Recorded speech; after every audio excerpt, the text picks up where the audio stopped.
Okay, thank you, everyone. Thanks. Welcome to the Antikythera conversations, which we will first of all just say thanks very much to Olaf and to the ALIFE conference for inviting us and for hosting us here at this. We're very glad to be part of the convenings. We've met so many interesting people, and we're very glad to be part of this whole thing. Let me begin by saying a few words about what Antikythera is and what we hope to accomplish with these conversations, if accomplish is even the right word. Antikythera is a R&D institute that focuses on planetary computation and the evolution of intelligence and what the two of these have to do with one another. We have a book series with MIT Press, one of the first major titles of which was What is Intelligence by Blaise, Agüera, Arcas. We have a journal with MIT Press. We run R&D studios throughout the year and do a number of other things. We're a very interdisciplinary institute. In many respects, you know, the kind of work that we do is philosophy with a small p. We hope to sort of zoom out a little bit with the presumption that many of the disciplinary structures that our modern universities are built upon are largely a kind of inadequate taxonomy to actually deal with the epistemic, ontological, and technological problems that we really should be discussing. And so our hope is to try to find a different arrangement by which making and thinking can work together in some more productive way. One of the questions that we think a lot about in the program that brings us here to ALIFE is not only, as you'll see in this particular discussion, is the relationship between life, intelligence, and technology, and the ways in which those three things have co-evolved in very intense ways, and also the status of the artificial. And so, unlike perhaps some other panels around philosophy of artificial life that you may host here at ALIFE or through the years, which are focusing quite appropriately on the philosophical status of life in artificial life. Is this really life? Is this a simulation of life? How would we know? What are the sort of the conditions? Which are all good questions to ask. Today, we're going to focus again instead on the question of what is the artificial, and what is it that artificial life as a research agenda can tell us, not only as an applied space to think about how artificialization works, but how is it that what ALIFE as a research program over the past generation has allowed us to discover about the ways in which the process of artificialization has worked. And so by that, what I mean is that for our perspective, we don't see, and I'm speaking as, you know, at Antikythera School of Thought, not for Chris and Blaise necessarily, that the dichotomization between artificialization and the evolved is actually probably wrong. The thought that I'd like to sort of begin with is that artificialization is actually something that is intrinsic to how evolution works. It's intrinsic to how life works. Evolution selects for forms of life that are good at artificializing their environment, such that it allows them to have access to more energy, information, and matter, that allows them to sustain themselves and, importantly, persist over time and to scale their population. In some cases, this is what we call niche construction or forms of adaptation. But if this is the case, and that artificialization is actually not something that begins with modernity, with artificial life, but in fact something that has been there all along, then the project of artificial life, in fact, becomes arguably more profound. And the work that we all do together becomes more profound. It becomes a kind of process by which life, which always artificializes its environment, artificializing itself thereby, is now artificializing the process of artificialization itself, a kind of second-order dynamic that begins with this. So that's just a sort of beginning to sort of set the ground of a little bit of what we're on about here as well.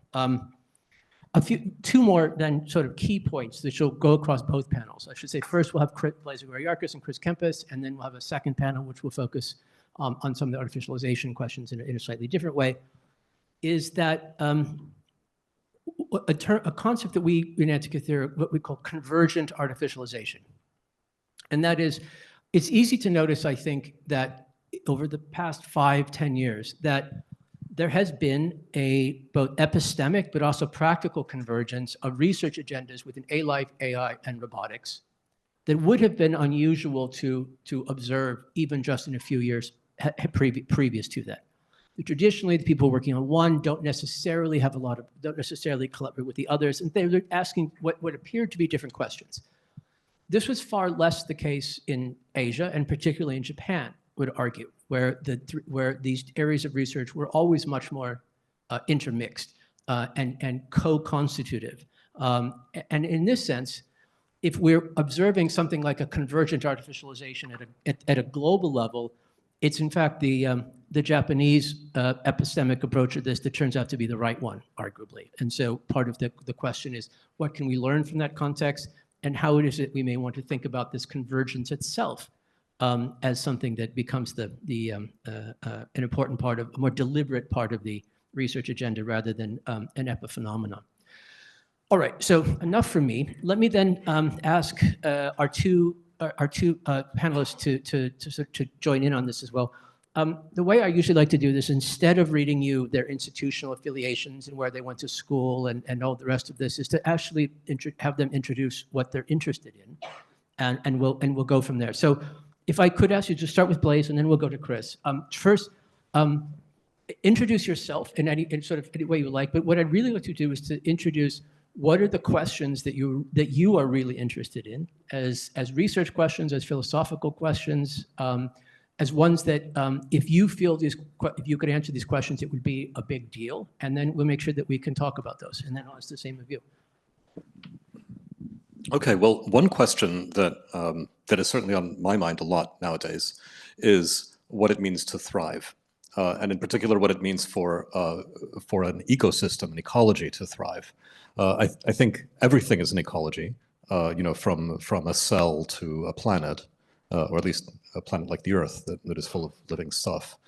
And I think that one of the goals of Paradigms of Intelligence, which is the research group that I founded a couple of years ago, and that has grown since, and includes both of you as visiting faculty, which is a great honor, is that we all question some of the sort of basic tenets of AI, including that the current generation of computers are the right physical substrates on which to run it, including the question of whether or not ALIFE is a part of AI or vice versa, whether those two are connected, as you said, and including whether optimization or utility is actually the right way to think about what intelligence is. And in particular, if one thinks about symbiosis and symbiogenesis as equally important force in both the evolution of life and the evolution of intelligence, as competition or selection, or sort of zero-sum games, then the idea that things helping each other and working together is part of what scaffolds the next stage of life's evolution or intelligence's evolution means that the whole concept of a score or winning at a game is really thrown into question. So those are the questions that I think interest me the most. I mean, to turn it to you, but just to bookmark it, that the open-endedness of that game suggests a certain thing why the research of open-ended evolution actually makes really important. Infinite games, yes. Okay. So, Chris T, what do you what's really most important? What are we doing here? Yeah, so I'll use the same small p, big P idea that you did. And so I think there's a distinction between small L life and big L life. And I think through the history of biology, we've learned an enormous amount about small L life, right? Which is just the life we have. We know unbelievable things about the vast diversity of amazing species we have on our own planet. Things that are almost unbelievable, as I said. I mean, once you realize that the platypus is a mammal that has toxin sacs and lays eggs and all of that, it's just amazing that we've uncovered all of that, and we know quite a bit about all the life we have. I think we know less about capital L life, what life might be like anywhere in the universe, which things that have been created in computers are in the right direction or not towards a lifelike system. We just have endless debates about what life is, what the right definitions are, what axioms, and so forth. And so I'm really interested in what can we call life anywhere? What can we count on for life anywhere? What is a good definition of capital L life? Yeah.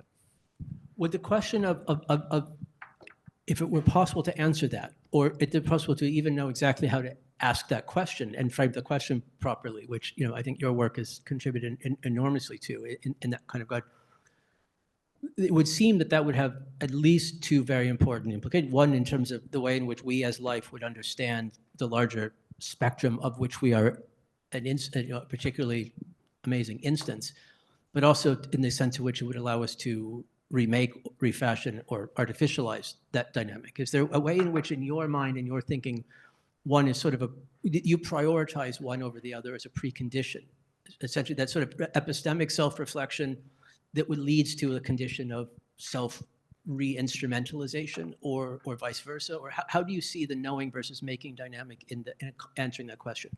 Yeah, I mean, I'm really not committed to making over knowing first. And I think looking at the history of other disciplines, there's lots of cases where knowing leads to making, and lots of cases where making leads to knowing, right? And so I think, I disagree with the statement. I think it's Feynman who said, I don't understand anything I can't build.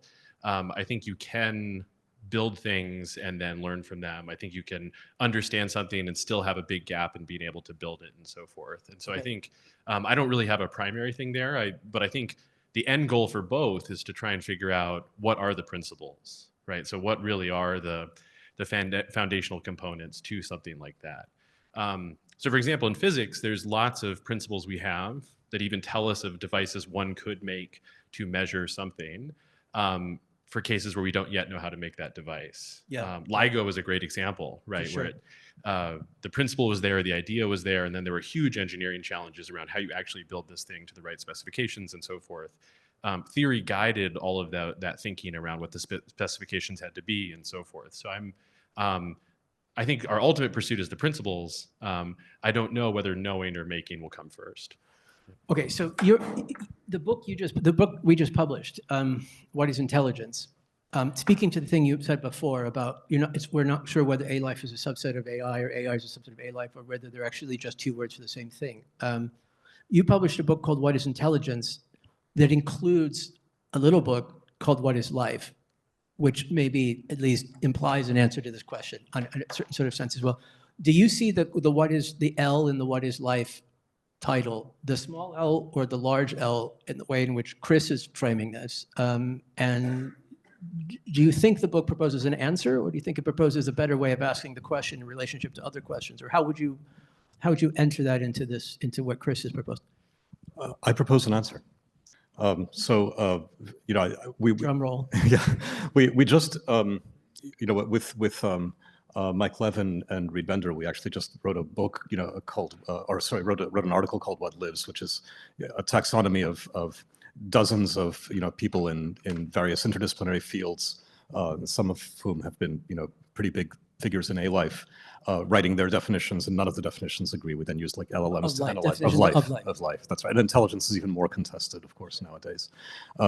You both have alluded to this issue of whether technology is ahead of science, of understanding, or theory, versus theory being ahead of technology. And those things have switched places various times until very recently. I would have said that with respect to intelligence, theory was well ahead of practice. Now practice is well ahead of theory. We have intelligent systems, but we're still arguing about what intelligence is.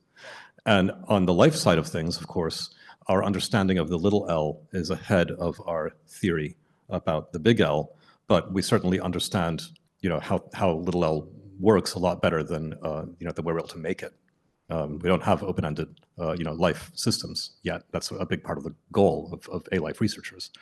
But so here's my definition of life. Life is embodied autopoietic computation arising and complexifying through symbiogenesis. So that one has gotten refined a little bit, over the last year. But the key is that it's a functional definition, meaning it's not based on the details of what particular chemistry were made out of. In Chris's super elegant talk this morning, he described what some of the constraint space looks like that has led to the solutions for how life works on Earth.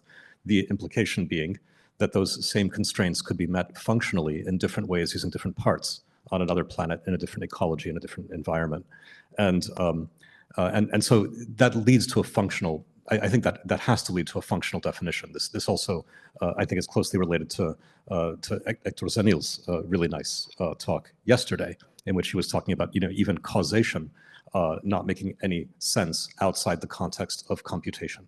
So this is a functional and computational definition, and vice versa, arguably. I mean, I think and vice versa. You can't talk about. Yeah, and vice versa. And the fact that we have metabolic pathways that multiply realize various functions, or that wings are multiply realized by bats and by insects and so on, as a hallmark of the same thing. Whether you've got aerobic and anaerobic respiration, in your cells. So, those are all multiple realizations of a functional need for generating ATP or for flying or whatever it is. And then the other part of this, that it's autopoietic, meaning it's self-constructing. That's kind of the key. Things that are living, I think, have to keep living. That's their goal, and that means healing, growing, and or reproducing. All living things do that. And finally, complexifying through symbiogenesis is kind of the insight that really fuels that that what is life part of the book, which is that rather than just Darwinian selection in the standard way, these things compose themselves through symbiogenesis, and that's why they get more complex over time. So I want to ask you guys a little bit then to turn to the question of intelligence, because both of you have a very, deal with this in very complementary ways, but I sort of think this as well. But the question of artificialization in terms of the definition that you give, I mean, in theory, you could go through each one of the words in this definition and sort of put the word artificial in front of it and say it's, it's artificial autopoiesis using artificial symbiogenesis.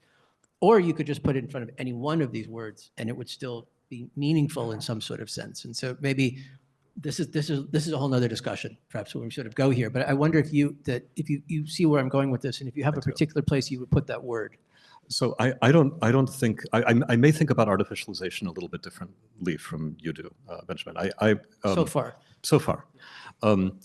My take on artificial is that usually when we use the term, we mean something that we have engineered, as opposed to something that arose. That is how we use the term. Yeah. But we're wrong. Yeah, so that's kind of standard. Yeah. And also mean fake. Right. And that so we're wrong. And I think that is wrong. If we're going to be functionalists, then there is no fake. If you have a code emulator, that you're running calculator code inside of, then it's still a calculator. Yes, right. So it's not like a fake calculator just because you're simulating the code or you have an extra compilation step or something. Right. So if we believe intelligence, for instance, to be about what it does, as opposed to what it is in some essentialist sense, there is no such thing as artificial intelligence. Same with life, actually. But we can talk about life running in a engineered computing environment as opposed to on a physical substrate that sort of evolved the old-fashioned way.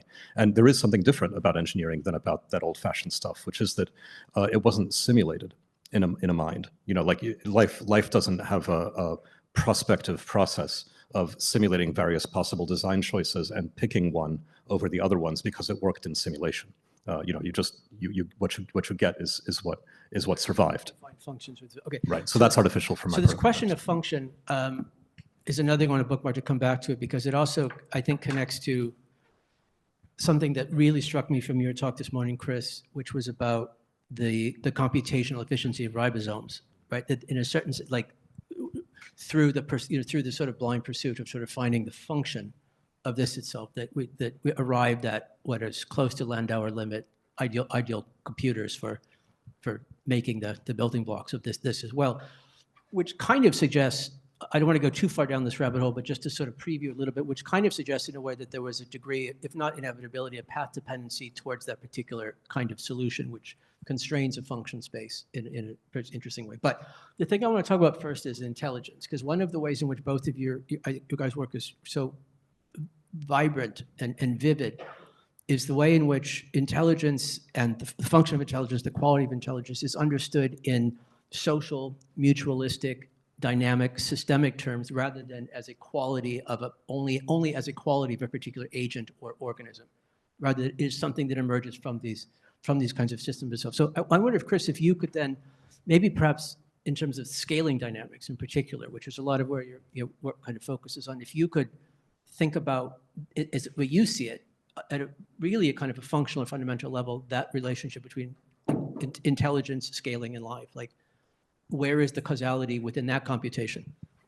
Yeah, so I think from that perspective, you could always say what intelligence is about is solving problems, right? And so there's sort of two components to that. One is what problems matter to an entity, and then the other is what does it take to solve those problems, right? And so if you take something like bacteria, they certainly solve many simple problems, right? So chemotaxis is a certain sort of problem solving where you have a gradient of nutrients, you're trying to follow it around. There's a simple algorithm that bacteria use for doing that involves some amount of sensing, right? Dan Dennett and many other people have written about how that is a form of intelligence, right? It's a certain sort of problem solving. It's much simpler than the sort of abstract thinking about thinking that all of us are doing. But there's sort of 2 points there. One is that's the problem that matters to bacteria. And then the implementations you get for that are what's achievable in this tiny little system that are also matched to the problem it's trying to solve. So that's sort of one issue of scale. And then as systems get bigger, there's both the capacity to solve more types of problems, right? I mean, this is something simply understood for computers where the more transistors, the more types of things you can solve, the bigger problems. As memory grows, you can solve different sorts of problems. So there's a very simple way in which just scaling up computation allows you to solve different problems. And so that's true for other organisms. As you get bigger, you have more types of components, more ways those components can interact. And then also the problems you're solving may be getting harder as well, right? There's all sorts of game theoretic issues that come into play as you get bigger. Do I have predators? Do I have prey? What are my prey and predators trying to do? If I have information about them that I can harness in some way that gives me advantages. For us, certainly the ability to forecast seems like quite a useful thing. But that requires a lot of memory. It requires whole theories. It requires a bunch of abstraction. All of that is a scale issue in a lot of ways, right? And then if you look at societies, economists have written for a long time about specialization and the importance of that. That's really a way to get a diversity of functions that interact in different ways to solve new problems, right? So there's certainly... And that's a function of population size too. Exactly. So that's, diversity scales with city size in terms of specialties, functions, professions, all of that. And so those are really important scale questions, right? And there's also just a scale thing about how much you've written down in the past, how much you've discovered, right? So a lot of what we've done is have an expanding population that's learning more and more about the world and recording it and transmitting it to each other in really simple ways. My close collaborator, David Krakauer, has talked a lot about external apparati, books and other sorts of things. And that's really important to what we do and how we solve problems, right? So some of that is impossible for a bacterium, just in terms of what they have, how much they could store. Some of that is also not essential to them. They live in a simple world. They have particular problems to solve, and they found the right ways to do it. I'm really interested in the evolution of those external apparati itself, right?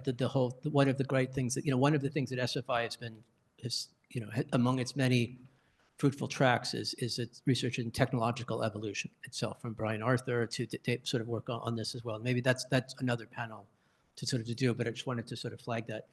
One thing to sort of connect it with your work, Blaise, is Chris mentioned predator-prey dynamics, which is really all about theory of mind, among other kinds of things as well, right? And so you have, I think, an equally rich and quite correspondent theory of intelligence and scaling, and one that really has theory of mind as its kind of at its core and its crux. I wonder if you could sort of lay that out for us. Yeah, nodding along very much to everything Chris just said. I agree with all of that.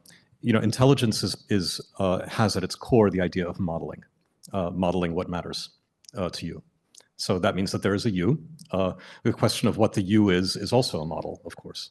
Everything is models. I mean, as soon as we go beyond, I don't know, electrons or whatever, well, electron is a model too, but something like a chair, it's not it's not a fact in the world the way, you know, Wittgenstein would have said or whatever. You know, chair is a model. We recognize a chair when we see it.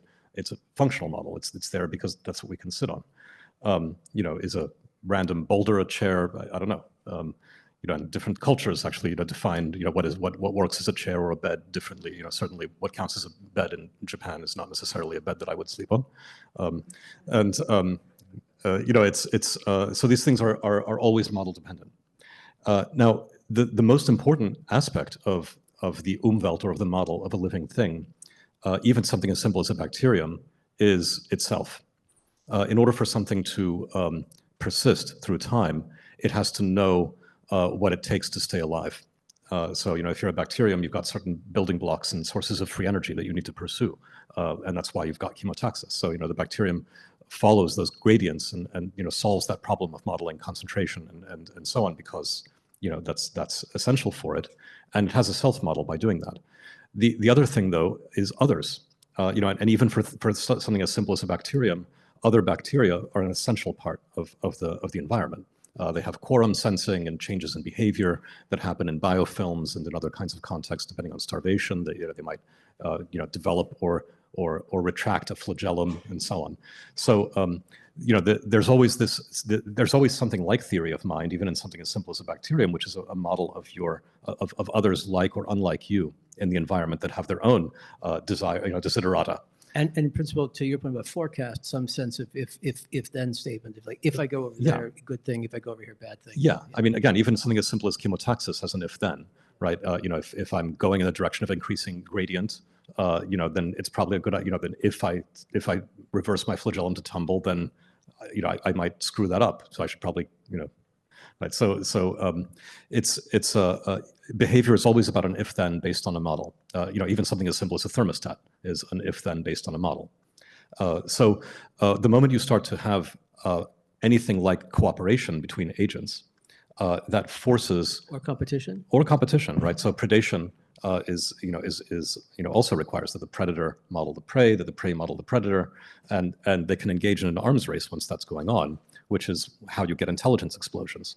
So you know, the reason it becomes favorable to get smarter is when you modeling others becomes favorable, whether to eat them or to cooperate with them or to not get eaten by them. And in particular, the cooperative aspect of that is very powerful, because that often happens within species. And if you get smarter to model somebody else in your species, and the genes for doing that are shared genetics, then they become smarter too and harder to model, and then you get into a friendly arms race. And these are social intelligence explosions, which have been observed, of course, in the hominin line, but also in cetaceans and in bats and in some species of birds and in a bunch of other places. And yeah, and I want to note Chris, there that you know, the interesting thing in a lot of this space is that some of these things are so highly multidimensional, right? And evolution is always navigating this high dimensional space. And so it's interesting to ask when we get pushed down these channels of greater intelligence and when some other solution does a good enough job. So, for example, it's probably really important there. Yeah. So for example, if you have a new predator and you quickly evolve the right sort of defense, you know, say a shell with giant spines on it, that may be good enough, right? And there may not be a push for greater intelligence, right? And so I think there are real questions about why we often see so many lineages getting pushed in the direction of intelligence rather than some simple solution. And I think part of it is that once you get to these higher levels of intelligence, things that are more general, more abstracted, they're useful for so many different types of things that they solve your predator problem, you know, if you figure out how to hide, but then they also may solve how you find more food and all sorts of other things. Solve the autopoiesis problem. Exactly. Yeah. So it's solving many problems at once, and I think that's why we see it fix so often. Well, and when you, of course, you're always limited by energy, and as you showed, you know, so elegantly, you know, with a bunch of your work since 2012 at least. One of the cool things about intelligence is that no matter what the initial impetus is, you know, whether it's you know, Machiavellian hypothesis or you know, or hiding from predators or whatever it is, you know, if you get intelligent enough, you can unlock new chests, new sources of energy, which then allow you to grow further. They allow you to break some new barrier. So I think the example of octopus is an interesting one for a couple of reasons. I mean, one sort of hypothesis about why octopuses are intelligent that I think Peter Godfrey Smith put forward is that they lost their shell. So they become extremely vulnerable, and they now have to model everything else in the sea because they've got to both hunt and not get eaten, and that becomes a hard problem when you have no defenses. Or your defenses involve complicated camouflage, as well as all sorts of other funky strategies. So vulnerability is a Vulnerability is a might good matter a selection lot. pressure for those passes. Yeah, but the other one of the reasons that I began thinking a lot about octopus intelligence is because they seem to be a weird exception to the social intelligence hypothesis, since they're infamously solitary. They really don't tend to like other octopuses. Of course, there could be other, they're a very ancient lineage. They could have been very different 600 million years ago. But my pet theory is that there's also something else weird about octopuses, of course, which is that they're so highly modular. They've got 8 arms. Every arm has hundreds of suckers on it. A lot of the intelligence is in the suckers and in the arms. They only have 2/5 of their neurons even in their heads. And as far as I can tell, the neurons in their heads, what we would call their brain, is actually just an optic lobe that is shared by the 8 arms. So another way of thinking about it is that it's a community of 8 arms. They're so floppy, right, and so complex, and they have a lot of intelligence if you cut them off. They have to be modeling each other constantly because there's no central it's model. a multi-agent interaction. It's exactly. So it's like a rowing crew of 8 rowers that have to constantly model each other in order to cooperate. Did you want to just wonder that? I just want to ask you though a little bit on the path dependency contingency thing, which I think you brought with when does evolution select for intelligence as adaptive versus when is this just too energy intensive to bother? It's better just growing as spikes on this as well. Like there's a certain there's a contingency dynamic there as well. But I mean, the bigger, there's a cosmology scale question of how deterministic are these sort of. But anyway, I think you get the gist of the question. I'm giving you, please, as much rope as you need to hang yourself on. Yeah, thanks. So, I mean, as I said, and as Blaise mentioned, I think about so many of these things in terms of energy budgets, right? And so shells take a certain amount of energy to build. Brains take quite a lot of energy to maintain and so forth. And so I think it's all about return on investment, right? Which is a very sort of pragmatic, budgetary perspective. But you get quite a lot of traction out of that. And so I think one of the points about intelligence is that you get many things out of the same investment. Right. And so I think that's the key. Yeah. Exactly. And then you also get things out of it that you haven't already been selected on. Right. So if you have a truly general intelligence or just a general enough intelligence, you can deal in the moment with problems you haven't seen before. And that's really impressive. Preemptively adaptive. Yeah. And so I think if you had really good spikes, but then you also had intelligence that allowed you to evade the same predator and do a bunch of other stuff, for the same cost, you'll take the general intelligence over the spikes, right? Yeah. And so I think there's a lot to that. It's a very simple budget perspective, but I think in many cases we can evaluate traits from that perspective. Okay. Yeah. Based on evolution that was essentially done 10,000 years ago, when we were, picking, lice out of each other's hair. I guess we still do that sometimes, but that's the same brain that discovered how to solve nuclear fission. So, unlocking energy sources like that based on, the primate brain is quite an impressive achievement. Of course, it's a collective one too. So I want to then link this question of scale and a certain sort of integration, sort of cognitive symbiogenesis to some of the work that, both of you involved with, perhaps Blaise most explicitly around artificial intelligence and the ways in which that a lot of the work in Pi, that the question that's focused on AI, is built around dynamics of social intelligence and multi-agent interaction and the conditions of theory of mind within multi-agent interaction of this as well. And it's not given the sort of how much noise there is in the moment around AI and where things stand and what the sort of term means, it's a novel and not necessarily obvious way of even defining what artificial intelligence is and where we should be looking for it and how we should be thinking about building it. And I wonder if you could sort of take it from the top a little bit and talk about some of the recent work that you guys have been doing in this area, because I think in ways that are pretty clear, it connects really quite nicely to the scaling issues and intelligence scaling issues that your work has been really sort of built upon. They're really, they're building blocks of each other, it would seem. Yeah, they're very connected, which is why we vibe so well. But yeah, I mean, there are various scaling laws of intelligence that have been well documented. There are the ones about cortical size, or encephalization. There are ones about the sizes of societies, and we get into sort of Dunbar number and the sizes of monkey troops and stuff like this, which connects with cortical area. So number of neurons in your head, and there are also scaling laws that some of the Santa Fe folks have figured out about cities. That's right. That's the point. Yeah. Right, and so whole societies have intelligence that again, like a single person doesn't have the intelligence to solve nuclear fission, but get a few million of them together and they can get a lot done, even though individually people are not that smart. So the idea that intelligence scales through cooperation of those agents. So a bunch of agents work together to make a bigger agent is kind of central to this. So it's the artificialization of the cooperation as much as it's artificialization of the capacity of any one agent. Yeah. And in that sense, a lot of institutions that we've developed in the Holocene, are key to this and have nothing to do with the evolution of our brains. I mean, we've evolved a little bit in the last 10,000 years, but nothing compared to how we've evolved socially. And that's the key to all of our big I intelligence, our ability to make computers and to artificialize in all of the ways that you've talked about. So the question, I mean, the question that some folks on the team have been working on hard over the last year. We have a paper that's been like 2 weeks away from publication for the last couple of months about this, but it'll come out real soon now. Is about multi-agent reinforcement learning, and how you can solve this classic problem of a bunch of selfish agents that possibly have something that they want to maximize themselves or want to solve for themselves, solving a collective problem. How do they cooperate? And that's been a very hard problem in RL, because normally you think about an agent as being outside the system that it's playing. It's maybe playing a game, and it's not a part of that game. That's okay if you're playing a full information type game like chess or something where the next best move has to be determined by just looking at all of the pieces on the board.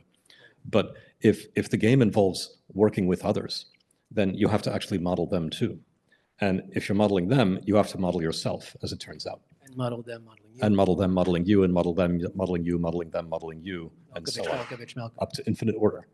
And once you introduce that idea that you're doing inference over in the space of yourself as well, something really cool happens, which is that human users are part of that loop too. Yeah, human users are part of that loop too, exactly. And this is what allows you to cooperate, in short.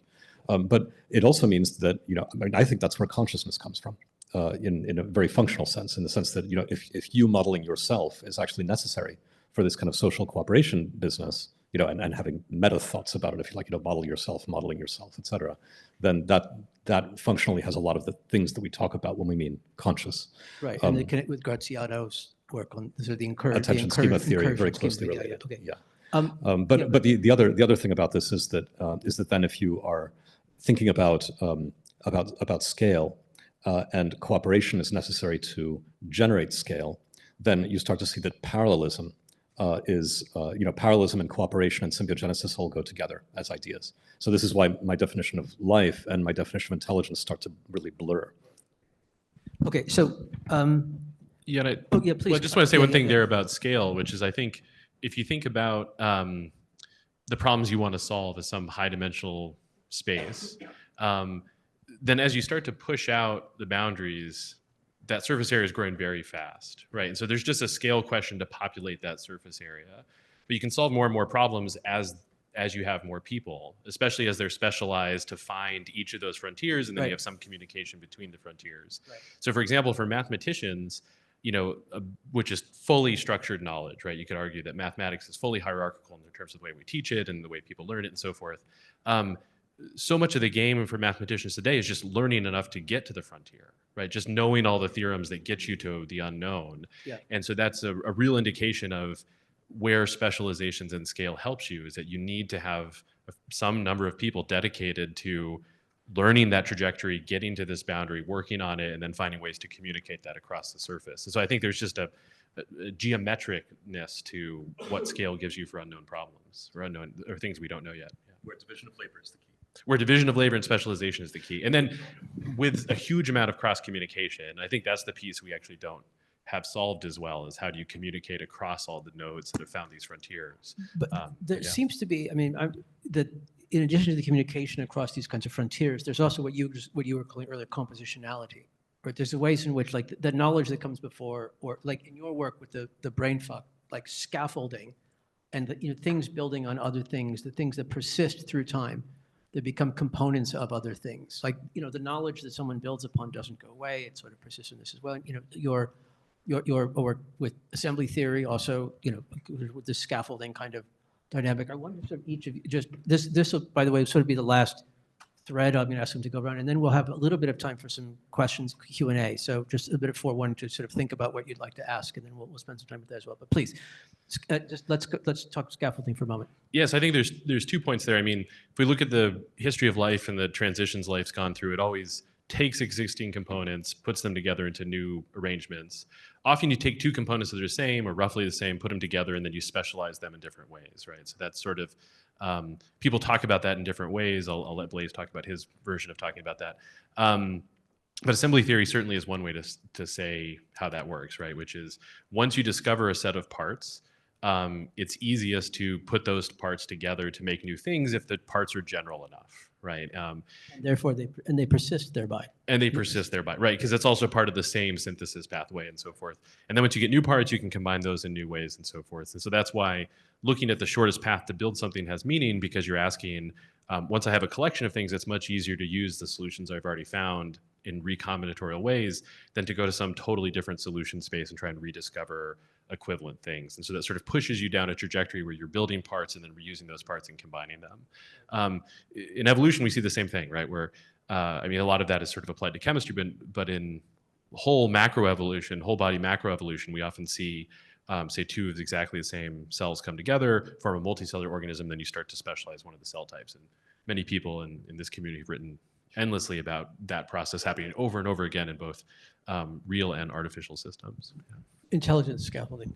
Yeah, so 100% to all of that. And when we talk about general intelligence, by the way, the ability to specialize any which way, for one of those parts is what that is about, right? That's the G in general intelligence. And what that means is that you can form, you can do compositionality with your with your conspecifics and generate larger intelligences in an almost unlimited way when that specialization can take any route. It doesn't require a genetic specialization.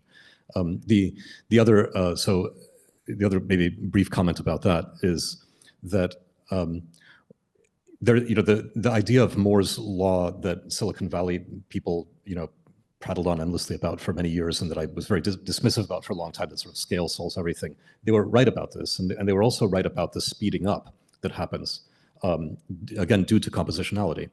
W. Brian Arthur, who you mentioned earlier, in his ideas about how technology evolves, said the same thing. Yeah. Right, that when you start to have a toolkit of technologies that can be recombined to make new technologies, that process inherently speeds up, because every time you put something together to make something new that's useful, your toolkit also gets bigger, which means the number of ways you can put things together grows. So that same principle for life. For life too, and for intelligence, which suggests something like they're exactly not so different from each other. Exactly. So they all have that same speeding up, that same exponential speed up dynamic, and that's why. And that's not a dynamic that you would predict from Darwinian evolution, for instance, in which everything just drifts, through gene changes by random mutation. This requires composition. It's not just increasing complexity, there's a structure. Okay. It's always recomposition. We could certainly go on for a while, but I'd love to sort of open it up to the audience. We have a microphone here, and it's a bit first come, first serve. On that as well. So anyone who'd like to, we'll take 10 minutes, 12 minutes or so, depending on how animated you are. And we'll please, any questions you might have for Blaise or Chris. Hi, amazing discussion. I have so many threads, but maybe I'll sort of go through this one. So I'm interested in your thoughts on how the cooperation versus competition trade-off scales with the level of recursion of me modeling you, modeling me. And sort of, if you look in society, for example, you can imagine there are certain strategies, politically at least, that model only the first layer. It's like, oh, I will meet your immediate needs if I can convince you that, your immediate needs can be met by removing sort of another group of people's needs, right? And so how do we sort of encourage people to sort of maybe, if it turns out that cooperation emerges, if you go up the levels of recursion, ultimately you think to yourself, of course it makes sense for me to care about wider ecosystems, because if I model people modeling me and so on, I'll be less selfish. So maybe first on that. And then secondly, sort of we're in Japan and sort of there's these sort of, Shinto and Zen kind of influences. And I'm wondering whether any of those could be sort of shortcuts to this recursion that, if you don't have the time and space to be a person with sort of a lot of recursive capacity, maybe some of these influences can help. So yeah, you also mentioned selfish agents cooperating. Maybe that's sort of, investigating those principles would be useful. And yeah, ultimately, how do we encourage humanity to engage in a friendly arms race, sort of, that engages in cooperations and raises intelligence for everybody? Yeah. That goes to your thriving thing, then.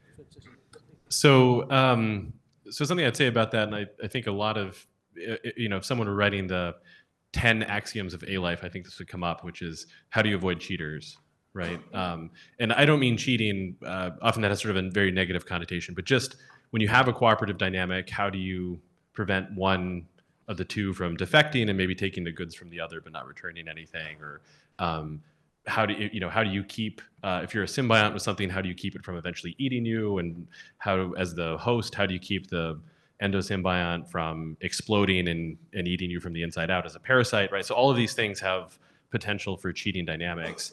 I'd say from a history of life perspective, every time we get a new layer of life, there's always a question about what is the negotiated steady state, right? Is that some sort of neutral fitness between predator and prey in some way that leads to a steady state dynamic? Is that some sort of new form of negotiated cooperation and prevention of cheating?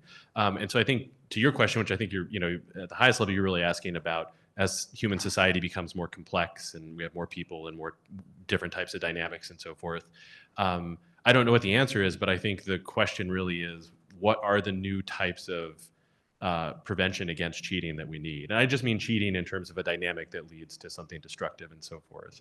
I think in the last 200 years, we've seen many cases where there was a new dynamic and then there was a new negotiated steady state that prevents a certain sort of the wrong sort of competition, right? Say warfare and that kind of thing. So I think that's always a question for new dynamics, new forms of life, higher levels, bigger scales, is just how do you navigate prevention of cheating, competition, predation, all those sorts of things.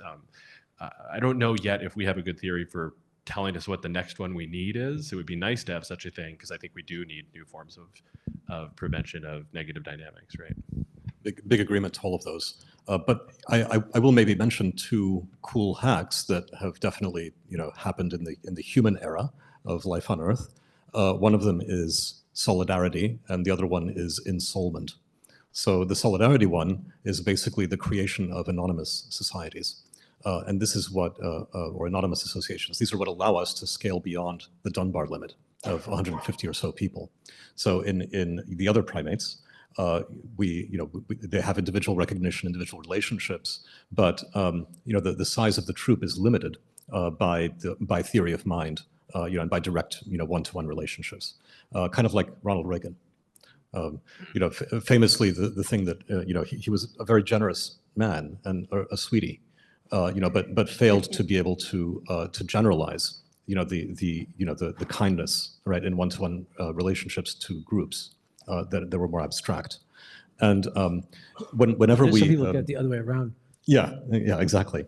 But when we form national identities, religious associations, whatever it is, right? Those things bring with them a package a cultural package and assumptions about norms and about solidarity that allow human societies to scale far beyond the number of people we can model individually. So that's a cool hack.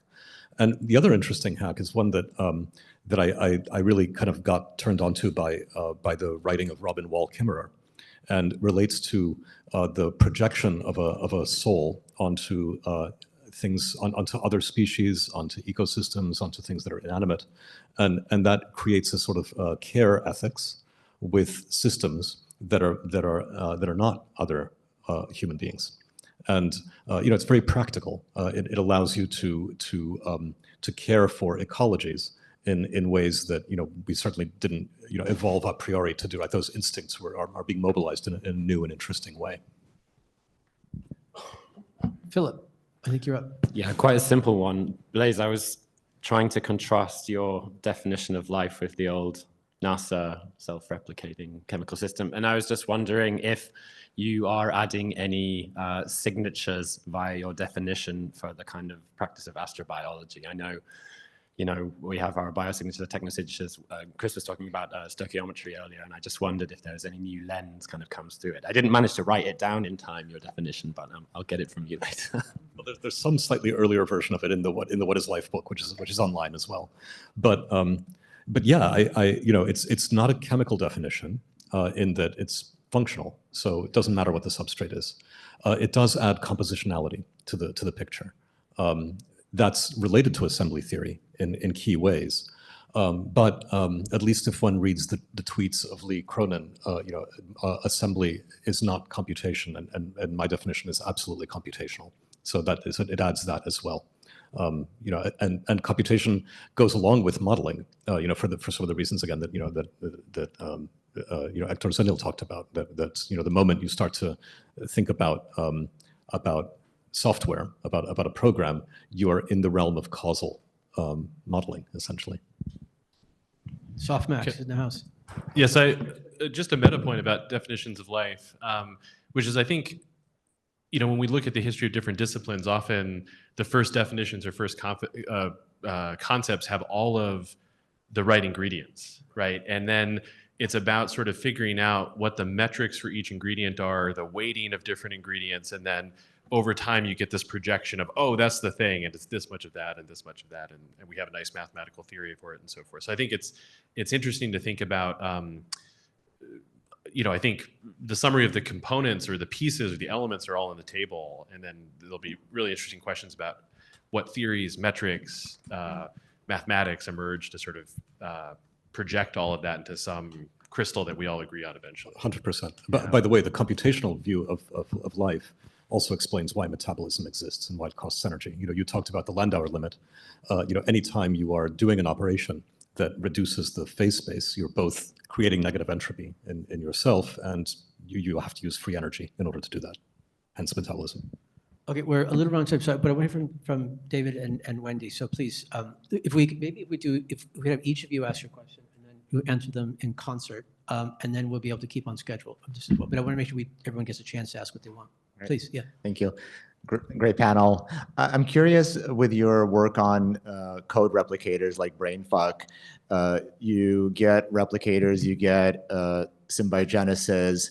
What does it keep going? Does it top out? And if it tops out, what do you think is missing? Is it scale, diversity, or are you running a giant soup and it just keeps complexifying? Hi, I have a question about modeling, or I guess I'm trying to understand what that means. Because when it comes to, I guess just if we just talk about it in the realm of biological life, I feel my understanding is that if you're somehow as a creature, if you're able to model something, you somehow know where you stop, kind of, or where something is not yourself anymore. So it almost seems like there's this assumption or something that happens before modeling in itself that needs to happen first. And so I was wondering if you could speak more about whatever that is. So I'll real quick, because I think Blaise has more to say about both of these. Although maybe we can talk at the same time, and then people can decode the thing later. So Perfect. Yeah, yeah, different channels. So I think the idea of modeling for me is just about some sort of compressed representation, right? So it's saying, the world has a million different things going on.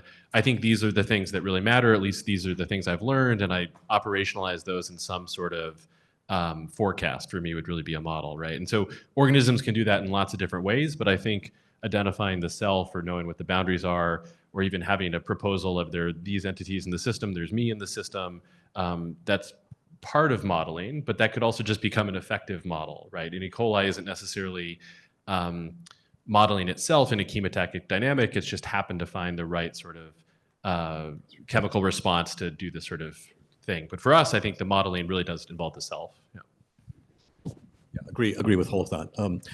I mean, even just defining a computer requires that you impose a coarse graining, and so things like what computes or what is a self don't have any answer that is like a view from nowhere. But something that is doing computing in the life sense is not a view from nowhere either, because the reason that it evolved is to continue to exist. And so in that sense, if you can't continue to compute, then you fail and you'll be weeded out. You have a model of yourself to the extent that you need one in order to survive. And in general, there has to be something there, because there are various parameters that you've got to homeostat, even if you're something as simple as a bacterium. But there's also a way, like to your point about the sort of the preemptive adaptation of models, where it's not, I mean, I was just saying, it's not only like I need the model in order to deal with these particular environmental pressures, but also like there's a way in which it allows for open-ended adaptation. Yes. In ways that are the better your model, the better it will generalize. If it's a good compressed representation, it will generalize in various ways that will let you beyond things it's ever experienced. Right. Yeah, and I also think some of that intelligence is about I see something new and I immediately build a model of it, right? So That I never had before. It's just I have enough general components that you tell me a new bit of information, I quickly can bootstrap or construct a update the new weights. model. Yeah, and even to imagine something that hasn't happened before. So, for example, you suggest to me, well, what about a universe with 4 spatial dimensions? And then I start writing a novel about that, because I can immediately, in my 3-dimensional model, add another dimension and start to think, well, what would be different, and so forth. Yeah. And this, by the way, is what in-context learning is in the LLM setting, right? So being able to to generalize to a new unseen condition, and It also speaks, I think you went to sort of the counterfactual models, right? There's just models that are predictive and adaptive, but there's also models that are counterfactual, which goes to the foresight question and all the rest of this as well. Yeah. and which then allows you to artificialize Absolutely, yeah. Which allows you to and engineer, and engineer. which are, But may or may not be the same thing. exactly. But very quickly to the BFF question, it's not open-ended. And it's not open-ended not only because the size of the soup is finite, but because the size of the tape is finite, at least in my version of this. It's the tape serve length 64 that limits the complexity of what you can make. So, things top out at that point. Can one make a version of BFF that is open-ended, that continues to evolve and complexify? I'm sure one can, but it's an open problem. Okay, well, we're at the halfway point of our little presentation here as well. We're going to thank Blaise and Chris very much for their participation in this.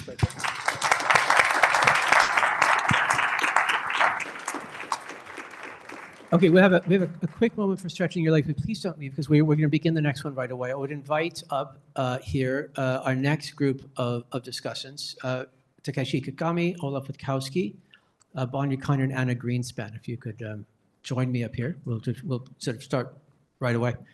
Okay, so we'll begin our second cycle. One of the things that the Antikythera Institute tries to do is sort of build. I really dislike the term community, so I won't use this. I build a kind of a school of thought, a troupe of fellow travelers whose work and ideas and interest in one way or another seems to be both deeply complementary to those who are other members of the mosaic, but in ways that may not be so obvious. And in ways in which the distances between them in terms of physical or disciplinary proximity are ones that perhaps that we can help overcome. And so that sort of takes 2 different forms. One is sort of building longer-term collaborative relationship with people over time, And also it means bringing new people into the discussion and seeing what other forms of, what other mosaics we can build with new voices and new projects that are sometimes complementary and sometimes not, and that's great. So I think you'll see a bit of both of that on the panel today. As mentioned before, as Norm, I'm going to ask each of the panelists to sort of not only introduce themselves, but also more importantly to introduce the ideas that are really driving their work and the questions that they wish that they're posing and that they hope to sort of answer. Before I do that, I also just want to set up a little bit where the kind of sub-theme that I imagine will sort of revolve around with this panel, which is perhaps more cultural than philosophical, might be one way of sort of thinking about it. That is, once again, on the question of the status of the artificial in these kinds of discussions, is that no two cultures define the artificial the same way.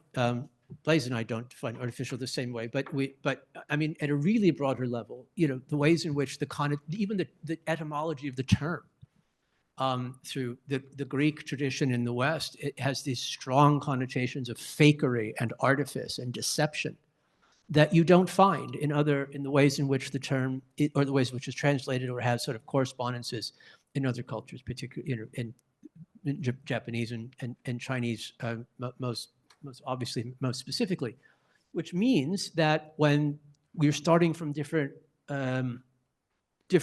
cultural initial conditions, the question of what constitutes artificial life is already a different question.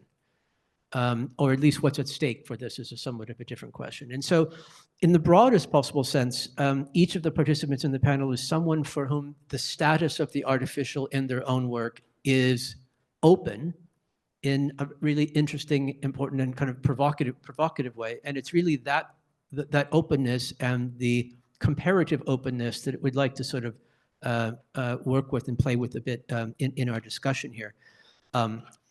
As well. Let me see if I have these sorts of, no, I think I've covered it, and I think rather let's just get on with it then. What I then like, so as mentioned, like each of you to sort of talk, introduce yourself, but again, with this question of the status of the artificial in terms of those who've influenced your work, in terms of the work that you're doing, in terms of the way you think about that. Rehearse that for us a little bit in your own words and from your own perspective. There's no wrong answers, and we'll begin there. So I'll start with our host here at the end of the table, and please, we all know you, so please introduce yourself in a way in which you will surprise us. Thank you, Benjamin. That sounds easy. I like translation, playful translation. I think that's what I'm the most excited about at the moment in terms of research. It's translating between two agents, two minds that might have different representations of reality and different histories and different substrates, more importantly. And the sort of Sapir-Whorfian kind of conundrum of knowing how much one causes the other, the embodiment in the mind, and how limited they may be in spite of being Turing completed, all the properties that you would expect computationally might still have some kind of limitations in terms of emitting to the other their tacit, implicit knowledge of internal states, emotions, feelings, and all the things that may be more important than the lower level kind of description of reality. Right, please. Not everyone knows who you are, so you can really take it from the top. Of course. Hi, everyone. My name is Bogna Konior. I work at NYU Shanghai with Anna, who's also part of the panel. We run together the AI and Culture Center. And I guess a lot of my work is informed by the fact that I currently live between China and Ukraine, kind of half of the year here and half of the year there. And I'm thinking a lot about how each context, both Chinese and Ukrainian, is shaping different ideas about the future of technology, how artificial intelligence is developing, what kind of intellectual histories there are that make us think about what AI is or could be. And indeed, lately, my work has been centering around artificial intelligence a lot, both through philosophical exploration, but also through field work, such as talking to soldiers or people who work in defense technologies and thinking how does that resonate with philosophical questions of our relationship to machines. And maybe the second thing about me, fun facts about me, is that I really like thinking about intelligence as a kind of property that's not defined by humanist narratives, right? So how to think about a mind that's legitimately non-human. And in this sense, I think I kind of love the concept of artificial, and I don't want to collapse it with life or thinking about biology and technology together necessarily, because I do think it's so fascinating that now we can have cognition and intelligence that is not connected necessarily with the properties of life or biology. And I find that fascinating and not necessarily something to like try to get away from. Like, how cool is it that there's language without interiority, such as in the LLMs and so on. So yeah, I guess I'm thinking about artificiality in this specific cultural context of my life and the intellectual traditions I'm engaging, and also in this more like post-humanist, maybe alienation forward, artifice forward way. Mm-hmm. Yeah, great. Ikegami-san, you've been central to so many of these discussions, some of the threads that we're all kind of circling around and tying together into various kinds of knots. I wonder if you could reintroduce yourself to us through some of these questions in any way you like. Well, hi everybody. So yeah, many times I came up here, and then well, my name is Takashi Ikegami, and I have been working on evolutionary biology and collective behavior on Android, on all these stuff. So I was looking for having an artificial life conference in Kyoto, because I don't know whether you guys know this theory or not, but there's a Kinji Imanishi's theory about evolutionary theory, which is competing with the Darwinian theory. So Darwinian theory is always competing each other, the species. However, Imanishi-Kinji's theory is that the environment is already preparing where the insect or animal is coming in. So there's no competition. The environment decides everything, right? So there's a two river in Kyoto. It is called the Kamo River, right? And then Imanishi was, looking in the river and then find, okay, this insect goes this way, and the other insect goes here because it's already occupied by this guy, right? And then there's no competition. And that's how he tried to understand the evolutionary processes. So it's more important what the environment is. That's why Kinji Imanishi. So I just want to discuss this, how this Darwinian evolution is really true or not, right? Because that's what Imanishi Kinji found. And then also, recently my theory about the evolution is the community first theory. So community is always comes first, not the single element. Well, even if you think about single cell, but it can't be isolated in the environment, right? It's always coming up with many other cells. So the community comes first. Then it's gradually differentiation happens. So it's evolutionary theory always coming from simple to complex, but I don't think so. It's starting from complex, high complexity state, then gradually coming to simple, right? So I think that's what Imanishi's also theory is related to that. So why do you always think from simple to complex? Of course, once you want to do in a computer simulations, then it's always starting from simple. Then you just it's of course, right? It's a laws of entropy or something like this. However, what we really think about is starting from highly complex state, then it's gradually sophisticated and simpler and simpler. That's what evolutionary system is. But this kind of thing we have been discussing a lot for the last 30 years, right? For example, like modeling the other ones is modeling other ones. So this one I already simulated a lot, right? And also coevolution of tapes and machines. I did, published in 1995. Well, so there are many this kind of things have happened in artificial life fields. So what we have to discuss is how we can go beyond this one, right? There is an accumulation of 30 years, bunch of studies on computer simulations and, chemical reactions and all this kind of stuff, right? Of course, but these ones are based on, Lynn Margulis's, coevolutionary symbiotic systems. But the point is how to go beyond that, right? Because even those 30 years discussion, we couldn't solve the problem of what is life, right? So that's exactly what we have to discuss today, and then have to go through it. Otherwise, we just going backwards and again. It's enough, I think, right? We do have to go, forward. But that's what I feel, when we discussing, I would ask you what would be the parameters of the beyond? What does the environment of the beyond look like? But we'll come back to this. Okay. So, yes. Please, Anna. Hi, my name's Anna Greenspan. I work with Bogna Konior at NYU Shanghai and the Center for AI and Culture. And I will take the opportunity to plug our book that we've just edited, Benjamin, Bogna, and I, called Machine Decision is Not Final, The History and Future of AI in China. I think that's the right title. It is now. Yeah, so what I'm interested in at the moment is gardens. I think that gardens are a really important super generative way of thinking the philosophy of the artificial for a whole bunch of reasons.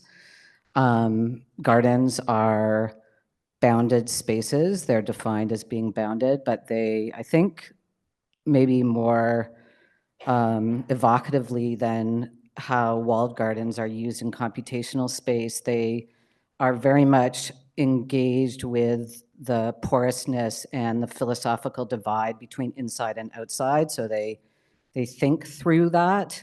I think also they are sites that in this conversation between making and knowing, I'm very drawn to the Spinozistic idea of parallelism. Gardens are sites that think and make exactly parallel, not one doesn't cause the other. They're obviously at the threshold between nature and artifice. They involve embodied engagement with multiple agencies and questions of control. And I think they are also the gardens that I'm interested in, and this is maybe like what I want to plug, Benjamin said,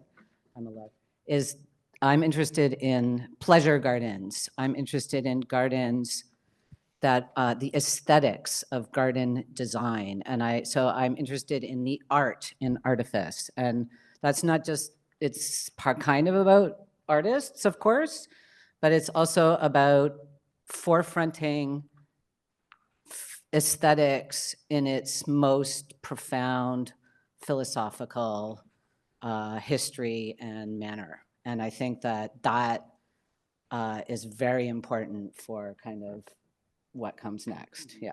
Yeah. Okay, great. And so my hope here is really like to sort of, in a way, we have two pairs of people, both you and Takashi know each other quite well, you and Bogna know quite well. So you have two pairs of people who work quite closely together and two people who don't know each other. So my hope is to basically just make the introductions and that you guys ask each other a lot more questions on this as well. And so but to continue to sort of get the ball rolling. I am really interested in like the beyond that you're sort of talking about here, this kind of xeno epistemic space that we would kind of explore and what the parameters of that would kind of be. And it seems to be there's a, at least in my mind, this kind of rhymes a little bit with this the kind of xeno epistemic question that you're asking here as well, is that there's one way of thinking about the evolution of artificial intelligence as deeply continuous with a larger process of transformation and the emergence of cognition of which we and it are, different kinds of times. And then there's another way in which it's really about an outside. It's about something that's genuinely xeno in both sorts of states as well. And there's another question. I just wanted to just throw it out there. you know, some of the early work that you've done on xenolinguistics and the kinds of the sort of linguistic forms and grammars that emerge in sort of, you know, indecipherable form, like in the 90s, that, you know, I've always found so super fascinating here as well. Maybe another place we can find some of that outside. I mean, this is sort of a hunch, but I wonder if, Bogna, I can ask you to kind of take us outside, and hopefully we won't find our way back in. I think a lot of people in this room might be familiar with the work of Nathalie Cabral, who's an astrobiologist, and she studies the possibility of life on Mars, but she also goes to like really extreme environments here on the Earth, like, you know, lakes where barely any bacteria can survive, and she still finds like a richness of life there. But she wrote this amazing paper called Alien Mindscapes, and she's one of the few scientists I know who's also extremely conceptually rich and impressive to me. And her argument there is that in order to find extraterrestrial life or to think about new forms of life, we have to step outside of our own brains and like really learn to think in ways that are kind of alien to our own evolutionary niche, right? So she's a proponent of kind of conceptual alienation as a way to be able to make scientific breakthroughs and so on. And she says, you know, conceptual thinking, philosophy is one of the ways that we can perform such alienation so that we can discover like different varieties of life. So I could also connect that to some of my projects with the Polish science fiction writer Stanisław Lem. Some of you might know him as the author of Solaris. He also authored a book called Invincible, where he writes this idea of necroevolution. So evolution that can be happening without life as an element of it. And it's kind of a counterintuitive idea that life could not be a winning trait in evolutionary dynamics. But this is kind of that I see both Nathalie Cabral is trying to suggest like different concepts and Lem is exploring as well. So he's asking, okay, if there's a alternative evolutionary paradigm that's actually machinic and technological, where things like life might be to actually your detriment, then what would that look like? So that's a sort of speculative question that is interesting to me, but I also see it coming kind of to reality in something like when I do fieldwork in Ukraine and look at what's happening on the battlefield, being alive can be not a winning trait. For example, if a drone can spot you because of thermal cameras and you show your body heat as a mammal, actually machine has much higher chance of survivability on the battlefront, which is why we have evacuation robots now going to the front line to pick up people, and why we have cloaks that like mask body heat to hide signatures of life from extermination, right? So that's one way to think about, I guess, this alien or like xenodynamics, both conceptually and like very empirically in what I'm seeing. Yeah, there is potentially, interesting, maybe contrast is too obvious, but there's an interesting relationship of this, let's say the xenoethics of this and what Blaise had brought earlier about the sort of the projection of care and a kind of anthropomorphism. Like one is a sort of a kind of philia based on imagined similarity, right? And the other one is a kind of epistemic technology based on the refusal of familiarity in certain ways as well. But Olaf, some of the things that you had mentioned earlier about the kinds of cognitive reciprocity seem to be sort of like right in the middle of that thicket. I wonder if you could sort of locate yourself. Absolutely. This is absolutely it's funny. There's this research. So of course, Takashi and I worked on series of simulations between agents and how communication of weird types can emerge between things if they have weird substrates and weird conditions. And then we continued that at the astrobiology centers, LC in Tokyo, where I was for a little while. And it was over coffee or drinks. I threw an idea and we started doing simulations around it. It's going to sound a bit strange. Sorry about that. I'm not. It's a very it's a pro-strange panel. So please. All right, we are a safe space, is what I'm hearing. So if you are going to be in a first contact situation with an alien and you don't know anything, and perhaps you have nothing in common, possibly you lived in very different substrates environments, maybe you don't know where to start. So how do you start? And my thesis was that you have to try to kill the alien to get yourself understood. So people reacted very violently when I wrote that.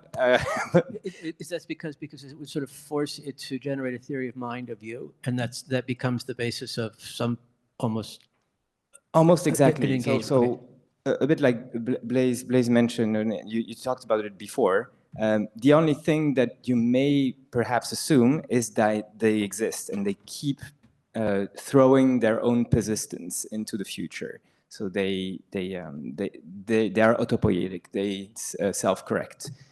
All of that, if you can make that one assumption, then they're going. This is connected with Bogna's drone example too about this. That's right. If you're going to throw signals to them that they don't care for or about, then there is very little chance that you can ensure a response and interpret it back. But if at least you're trying to hurt them, which actually works on the other side as well, if you help them and care for them with love and all of that, in their perspective, that's going to form the first significant, meaningful signal. Right. I suppose like the first precondition of any relationship across the alien divide is like that you actually recognize each other as something that exists.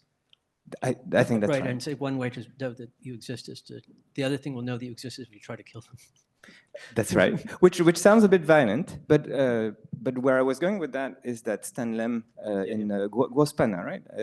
I think what's the translation of that? It's the voice, his master's voice. All right, his master's voice is really about this first contact story, but ends up being about the subject and not being so. So I think Stan Lem tells us about the story of how we project things and how science of communication first starts from being subjective.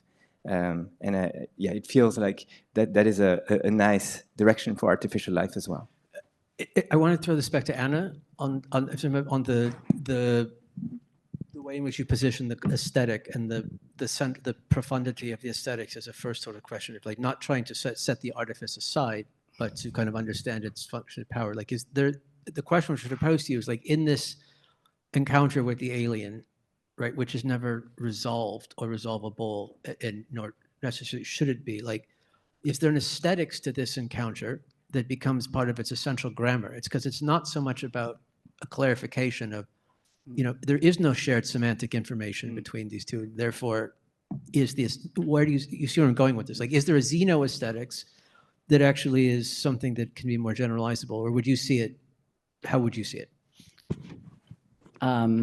So I'm thinking about it, but what I'm thinking at the moment and what I'm interested in maybe throwing please, let's throw. Is that I'm interested in what I think that is core to the philosophy of aesthetics, at least going back to Plato, is of course this question of imitation, mimesis. Right? And then there's been all these terms that have come out over the discussion just even in the last hour, right? And I guess I wonder, is modeling the same thing as imitation, is the same thing as simulation, is the same thing as mimesis, is the same thing as fakery, like, so there's all these kind of cluster of concepts. And, Plato, of course, has this idea of that images have to be banned from the society because it's a shadow of a shadow. But there's also philosophical... And Socrates in writing. Yeah, exactly. There's also tradition in Western thought, but also, of course, in other traditions where there is no real that is being shadowed, right? Exactly as you mentioned. So I guess what I take from your point is that, exactly as Benjamin said, that the question of violence or care is a question of simulation, and this is what you're also I'm curious from you, like you're also trying to escape from. So yeah, maybe just one last thing is just to say that the gardens that I'm looking at share in the project of, I also liked this term that was used in the keynote and I've been thinking about is encapsulation. So I think that all these things, like, I think it's worth thinking, like parsing these a bit. But they're very different in style. So I'm interested in Baroque gardens, I'm interested in Zen gardens, I'm interested in Chinese scholar gardens, and the manner in, so both what they imitate, which is nature, but what do we mean by nature, is different. And also the manner in which they imitate is different. And I think there's something in that diversity that's also important. And that they are environments. To And that they're Takashi's earlier point about the centrality of the environment as the Yes. sort of staging condition. Yes. What exactly did you want to So throw to yeah, I Takashi? just think that the way you set this up is a kind of frustration maybe with being locked in simulations or something like that. And I'm curious how you're thinking about that. Oh, by the way, there is a Kase Nikolai's, garden artist. He's been working on artists as making new music. But then, next month, I think he's going to present a garden. He's also making a new garden in Kyoto. That's you have time to go there. Yeah. But anyway, well, can I explain a little bit? But yeah. So I don't know about the aliens, right? But because my father is a physicist and he's studying nuclear fusion, kind of my imagination was that when you see the Earth from the other planet, and then the surface of the Earth is it's like a room temperature. It's cold, right? But cold enough, but there is some nuclear reaction is going on, and people are so surprised. What it's not internal sun, but it's very strong nuclear reaction is going on in a very low temperature, right? And then we try to look at, and there's some strange box, and then inside the box there's a nuclear reaction going on very heavily, right? So then you try to find out what's going on, and then people find out, okay, there is a knowledge about physics, right? And then Earthlink on those creatures using those knowledge to make something which is very exceptionally happening in the nature can happen on the surface of the Earth. That's what I think is a new culture and alien. So I really want to find out something like this. It's very much anti-natural phenomena, but it happens on the Earth, right? So that's what we call it physics, right? So that's why I think it's a new kind of the knowledge is very important too. When we try to find alien, right? Sorry, what is? Knowledge, knowledge about like physics. And then also, what we have to discuss is what is meant by understanding something, right? So there's a very interesting example of, what was it? Jordan curve theorem. I don't know whether Jordan curve theorem is?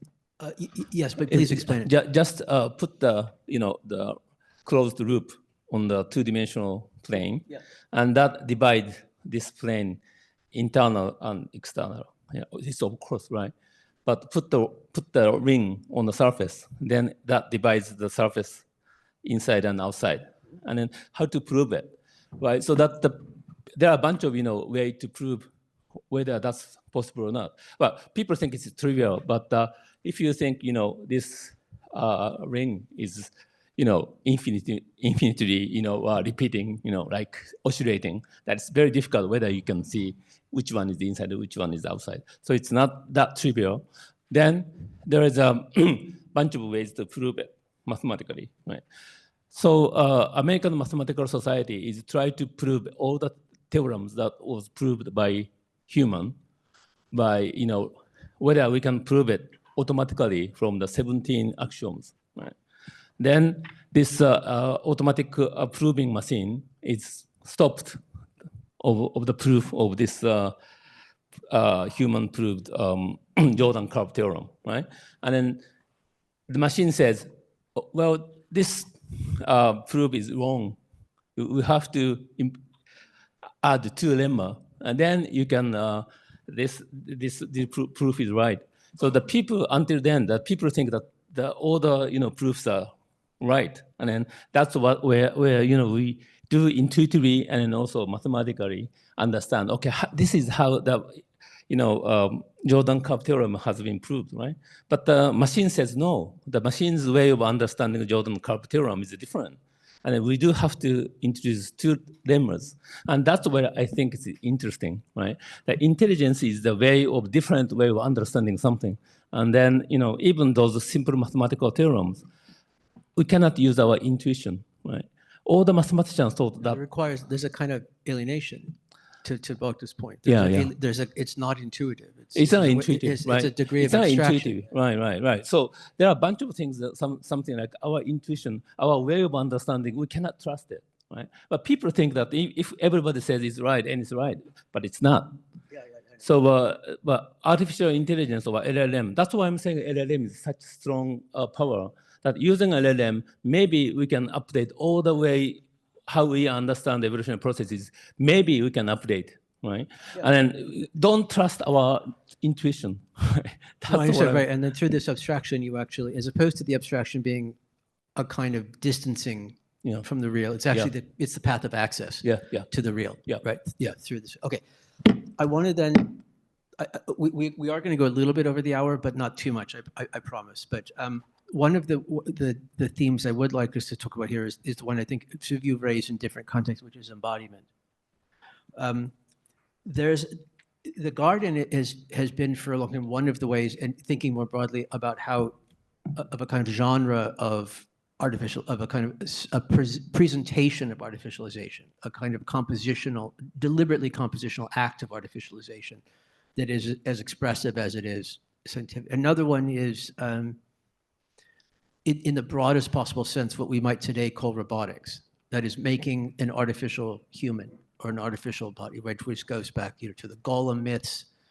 And like and just like you have these different genres of types of garden, you have different kinds of robots, from the automatons, the Cartesian automatons, Japanese automatons, Chapex, industrial worker versions, Nishimura's Gokutensoku, which is a completely different kind of logic of this, and all the way through to Bogna's drones, which are, of course, flying robots that want to kill you, that look more like insects than people, but they're nevertheless embodiment. They're different sort of embodiment on this as well.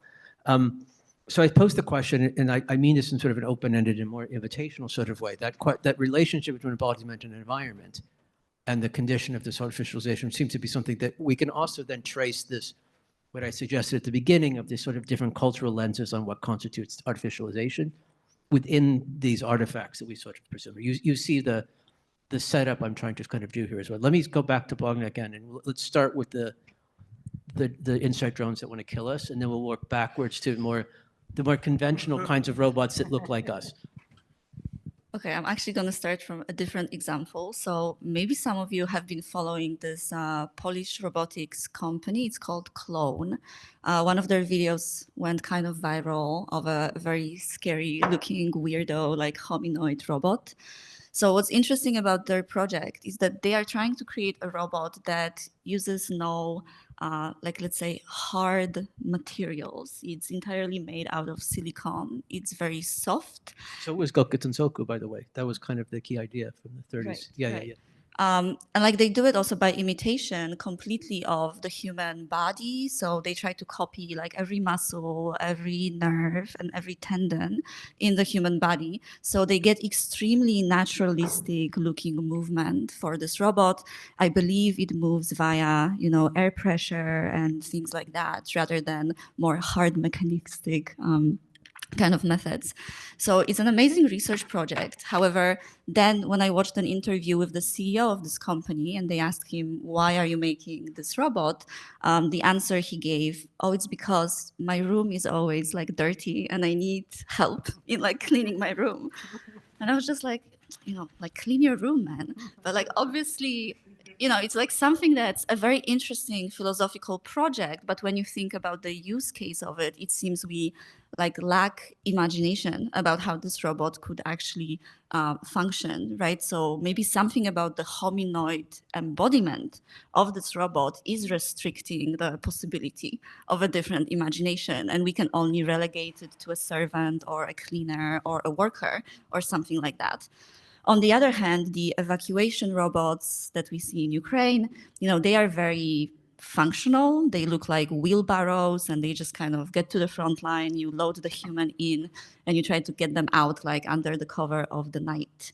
So there's different types of thinking about robotics and embodiment. And I guess if we go back to Stanisław Lem and like his ideas that are more existential, I guess, about where technology could lead us, then maybe we can ask what sort of embodiment is conducive to creating a sort of mind that has a different sort of cognition than humans. A xenophylum. Right, and like, is there a substrate that does that? I don't feel very qualified to talk about this, but maybe someone could comment here, because I know today, neurocomputing and like organoid computing is something that this community is looking at. So there is a question about, okay, different sort of embodiment maybe can unchain us from like purely utilitarian kind of function of robotics, or like this hominoid, boring function of robotics. I mean, Takashi, you built humanoid robots,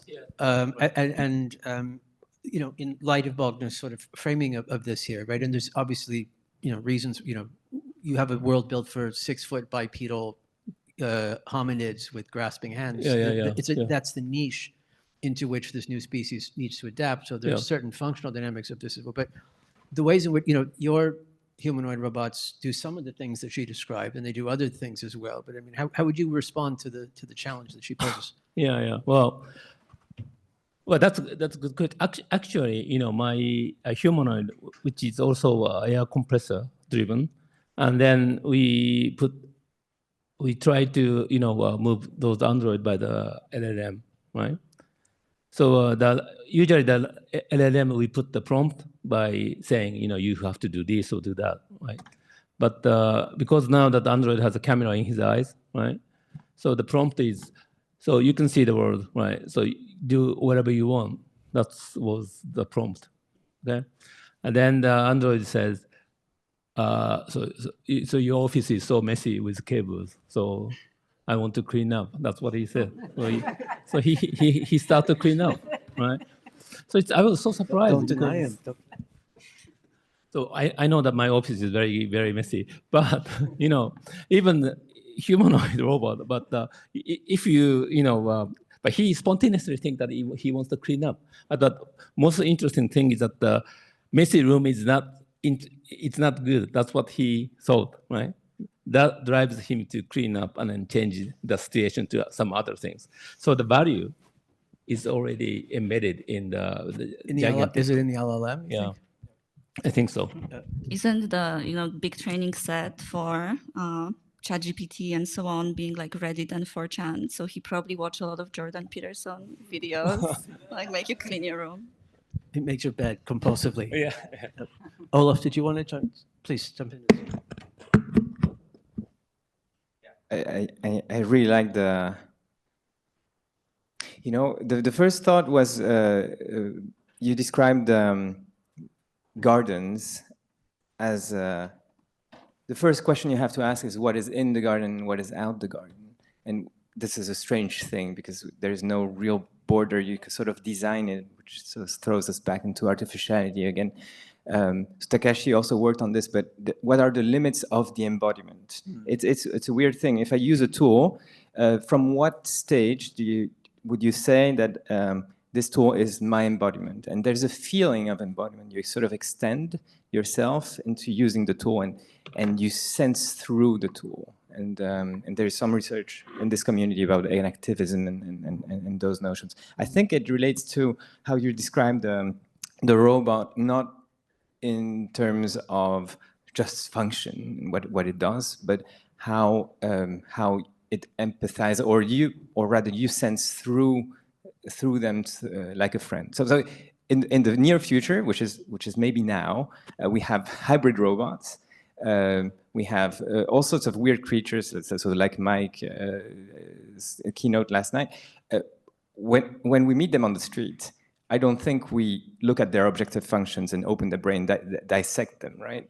Instead, we'll communicate with them and ask, like probably communicate with them like a friend would be more natural if you don't, especially if you don't know what kind of xeno intelligence they possess and xeno consciousness and xeno rights. It feels like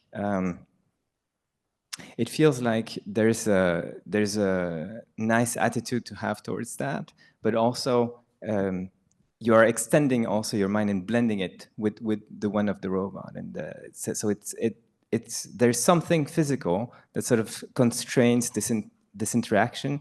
And in Stan Lem, what is the story with the robot that was just the only one left preserving the knowledge of the humanity, and they maintain basically the knowledge as we think of humanity as we think it is.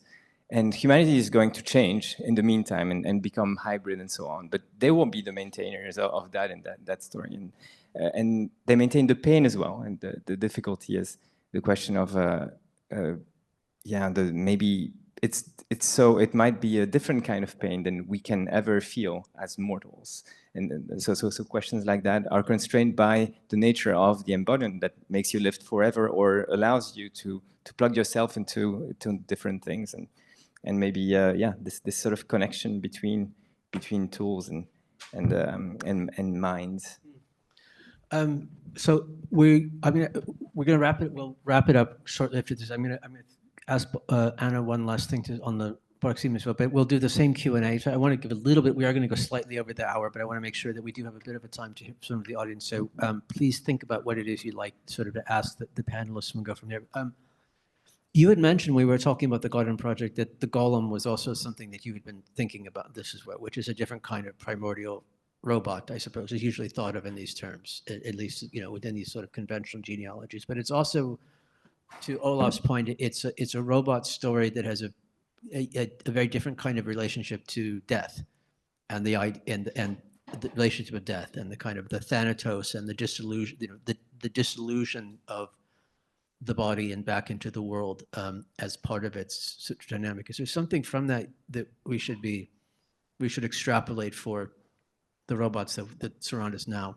Yeah, so I'm really interested, and I won't pronounce his name right, in Chapek.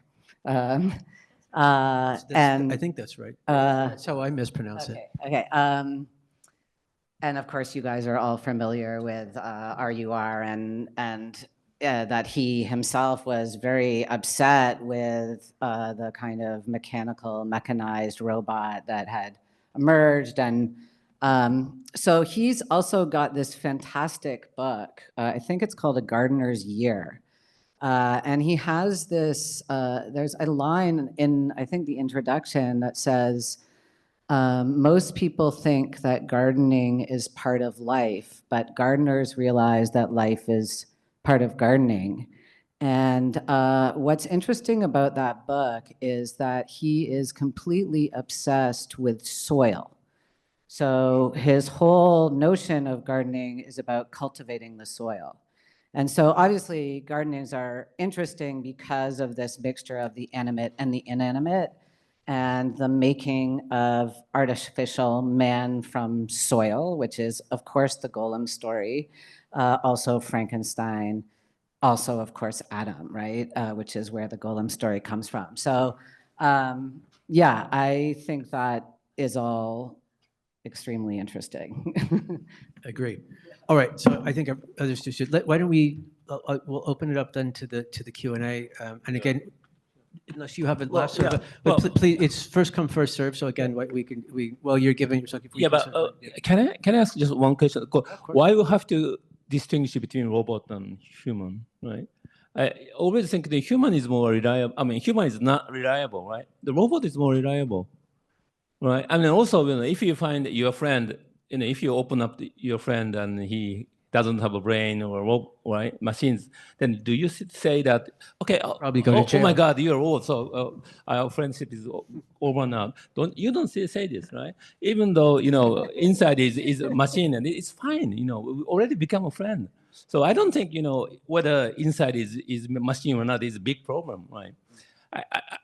I don't see the point, right? So it's first of all, make a friend. That's a big issue, right? So that's why I think the LLM is very important. You already become a friend, and then it's a inevitable friend with you, and then without him you cannot survive, right? I mean, for these days, most of the students are spending a lot of time, discussing with the LLM, and then, well, LLM is, if you open up, there's no recurrent network, but it's just a transformer, feed-forward network. But still, you think it's very interesting and very intelligent, right?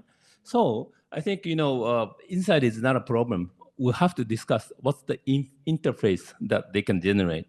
So that's why I think it's distinguish between man and robot is sort of out of the problem, I think. Okay. Who's up? Should I reply to this?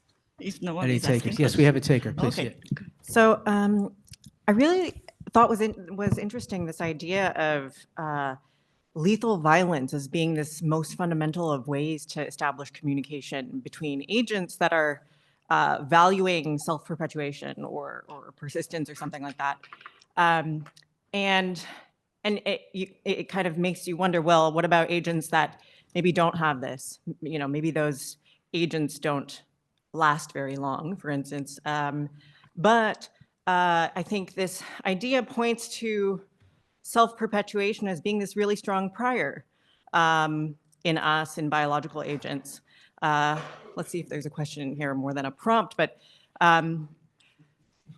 yeah, I would be interested to hear your guys' take on, what does it do in a system if you don't have so strong a prior over self-perpetuation? What does that system look like? What does a community of such systems look like? I think, for instance, our ideas around ethics and morality that we end up kind of projecting onto things like artificial agents end up being really informed by our own kind of, desire for self-perpetuation. But we, for instance, might have software that can be copied over. And does software have do LLMs, for instance, have the same notion of self-perpetuation? How do we think about this? If you have thoughts on that. Totally open to anyone. I'd say even if it's perfectly possible, I really like the idea of not wanting to persist and preserve yourself and defend your own existence, but you might do it, malgré lui. You might do it despite yourself, and the system or the community might protect yourself. And maybe you don't want to do it, but you are persistent, and this is what is going to respond. And I compare it to an LLM. We are generators as well. Sometimes you learn a language and you respond. It's not really you. You learn a bunch of sentences and you surprise yourself in saying something in this new language that you didn't intend.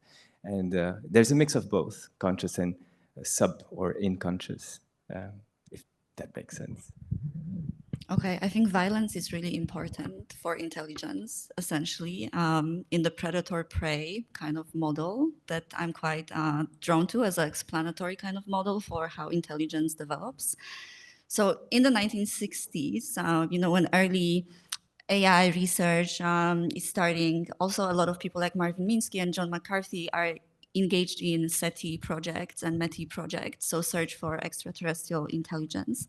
And during that time, they're talking about universal communication systems and universal rules for intelligence, but they're also talking about this idea of making contact with something that might wish you harm, right? Is it safe to communicate with potentially intelligent systems or civilizations without really knowing their intent towards us? And that's a factor to think about intelligently if you as a civilization make such contact. David Brin, too, the Dark Forest. And David Brin, right. So I have this little project on the side. It's called the Dark Forest Theory of Intelligence. It's in reference to Liu Cixin's Dark Forest theory that I hope some of you know. is like his answer to the Fermi paradox that assumes that actually the universe is full of intelligent life, and it's silent because intelligent civilizations learn to stay silent as a way to avoid danger, because they have made the intelligent calculation that the risk of contact is so high that they learn to obscure themselves, they cloud themselves in darkness and silence and opacity. So in my project, the Dark Forest Theory of Intelligence, I'm trying to apply that to AI and think about, why would a smart machine ever reveal the extent of its own intelligence to you? Perhaps a really smart machine would be able to obfuscate and manipulate and deceive as well, because it knows the high risk of being completely transparent. So I guess it's quite important to me thinking about like violence, obfuscation, or competition as parts of intelligence. I'm not so sold on the cooperative frameworks, I'm sorry. Yeah, do you want to? No, I just add, I see that. I like it. What I propose, I say violence because it's sort of a nice story, but if you have 1 degree of freedom to communicate, right? On one side is going to be violence. It's just the other side of the same signal. You go into the negative value of whatever it is for that dimension. It's going to be this, whatever you call that, maybe call it love or cooperation. So in that sense, it immediately exists. So I help you, and it's just the same signal, right? I mean, there's something in from the previous discussion and some of the discussions of the balance between Darwinian and symbiogenetic dynamics within evolution in terms of the generative function of violence more broadly, right? And why in which there was sort of I would also say, I don't know if you mean that, but at least for Liu Cixin, the kind of like violence or competition that happens between agents is not tied to like internal moral values of an agent. It's quite like rational kind of game theory, research competition dynamics for him, right? So for him, it's not that I am violent because I dislike you or I'm an immoral person. It's more that the nature of the universe constrains reality in such a way that we might be on a warpath at some point where there's competition over resources. I have to be able to predict that, and that's part of intelligence. What is the kind of emergent intelligence that you see going on in Ukraine right now with the That's too big. That's too big. Okay. Anna, did you want to? Oh, you guys.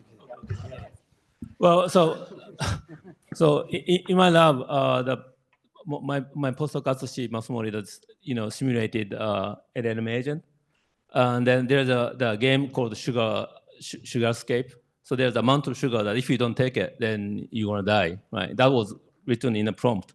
So if you don't take this amount of sugar, then you're gonna die, right?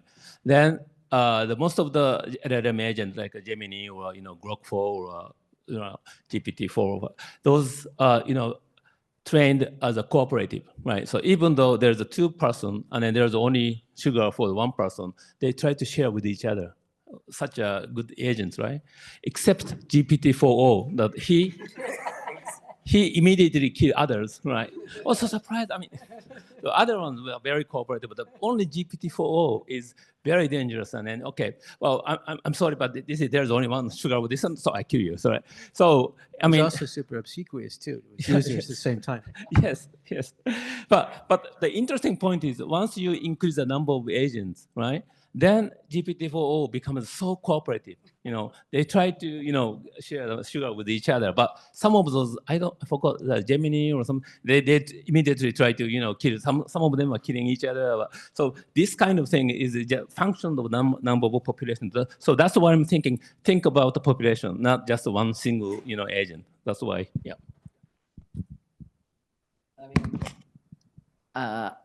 Okay, maybe I'll try to just say something that's like addressing the question, but maybe from a different angle.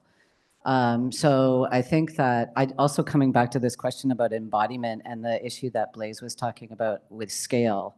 So a bunch of us at NYU Shanghai at the center are working on the question of the sentient city. So the question of the city itself as a form of embodied intelligence. And Benjamin, this is my favorite essay of yours, The City Wears Us. So the question of also where the outside, where does thought come from? Certain cities at certain times manifest a particular aesthetic. Of course, we see this here in Kyoto with the Zen garden. And as I understand it, part of that aesthetic has to do with the transient and the ephemeral, right? So that seems to me like another kind of non-self-preservation, maybe, that is also maybe not, I'm always the bright side to Bogna's, maybe not quite as violent, but is also very much, interested in death and the ephemeral and what doesn't last. Yeah. I guess my answer on this is, the obvious one is there may very well have been forms of life that didn't have strong self-preservation priors, and they don't exist anymore because they turned. It was kind of a self-solving problem in a way. But I guess the way I think about it, personally, is a bit more in relationship to the scaffolding question that we had there as well. Like things that appear and are able to persist oftentimes don't persist.